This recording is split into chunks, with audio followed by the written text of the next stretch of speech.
अध्याय 8 हमारी वन संस्कृति। वृक्षों के लिए हमारे पूर्वजों में जो प्रेम था वह हम में भी होना चाहिए। हमें अपनी वन प्रधान संस्कृति की ओर अभिमुख होना चाहिए।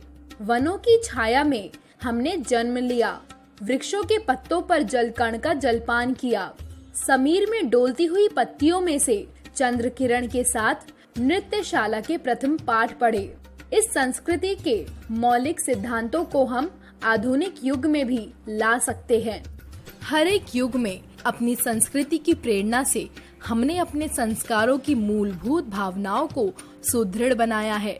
इतना ही नहीं, विभिन्न युगों में जो विषमताएं उपस्थित हुई, भारतवासियों ने उन्हें मिटाने के लिए इन मूल्यों को शक्ति प्रदान की।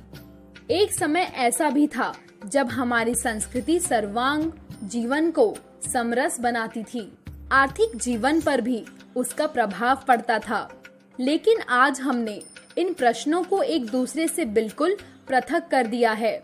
सच तो यह है कि समस्त जीवन एक अभेद्य है। इस सत्य को देखने की कला हम भूल गए हैं।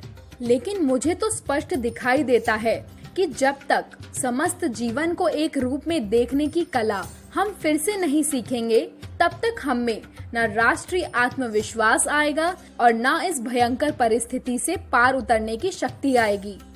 आज जो बहुत बड़ा प्रश्न हमारे सामने है उसको लीजिए। भारत में कभी भी अन्न की कमी नहीं थी। भारत धन धान्य से समृद्ध था। आज न्यूनता हमारे सामने तांडव कर रही है।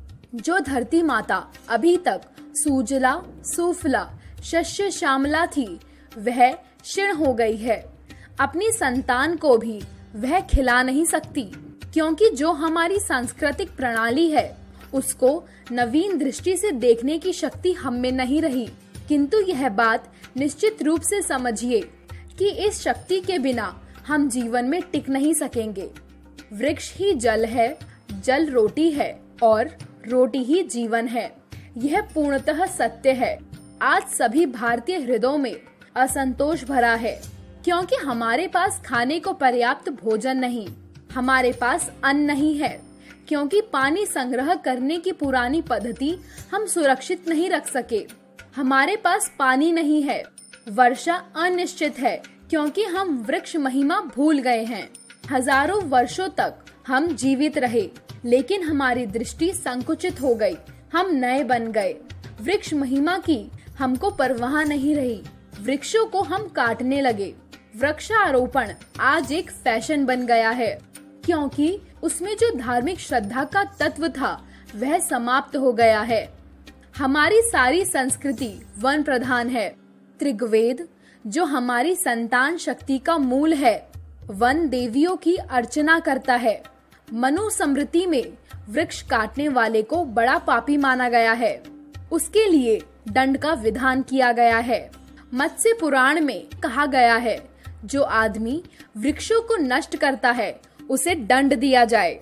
तालाबों, सड़कों या सीमा के पास के वृक्षों को काटना सबसे बड़ा अपराध था। उसका दंड भी बहुत कड़ा था।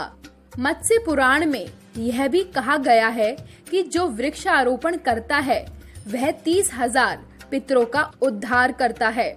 अग्नि पुराण भी वृक्ष पूजा पर बल देता है। वृक्षों पर रोपण स्नेह पूर्वक और उनका पालन पोषण पुत्र के समान करना चाहिए। पुत्र और वृक्ष में भी भेद है। पुत्र को हम स्वार्थ के कारण जन्म देते हैं, परंतु वृक्ष को हम परमार्थ के लिए उगाते हैं। ऋषि मुनियों की तरह हमें वृक्षों की पूजा करनी चाहिए, क्योंकि जो उन्हें काटते हैं वृक्ष उन्हें भी छाया, पुष्प और फल देते हैं। इसलिए जो विद्वान है उनको वृक्षों का रोपण करना चाहिए। हम स्वर्ग की बात क्यों करें? हम वृक्षारोपण करके यही स्वर्ग क्यों न बनाएं? समस्त इतिहास में हमें राजाओं द्वारा वृक्षारोपण कराए जाने के उदाहरण मिलते हैं। महान सम्राट अशोक ने कहा है, रास्ते पर मैंने वट वृक्ष रोप दिए हैं, जिनसे मानवों एवं पशुओं को छाया मिल सकती है। वृक्षों के समूह भी लगा दिए हैं। आज प्रभुत्व संपन्न भारत ने इस महाराज ऋषि के राज्य चिन्ह ले लिए हैं। 2300 वर्ष पूर्व उन्होंने देश में जैसी एकता स्थापित की थी वैसी ही हमने प्राप्त कर ली है।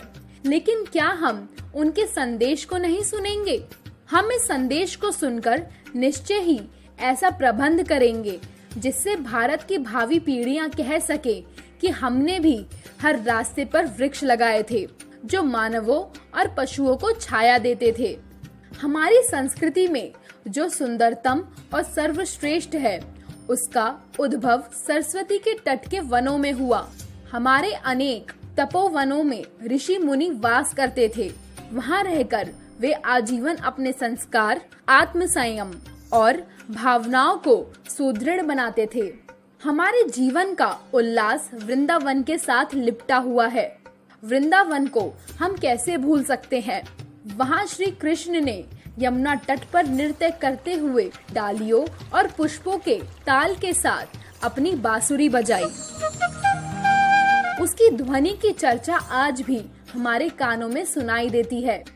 हमें पूर्वजों की ज्वलंत संस्कृति मिली है, लेकिन हम उसके योग्य नहीं रहे। हम अपने वनों को काट डालते हैं। हम वृक्षों का रोपण करना भूल गए।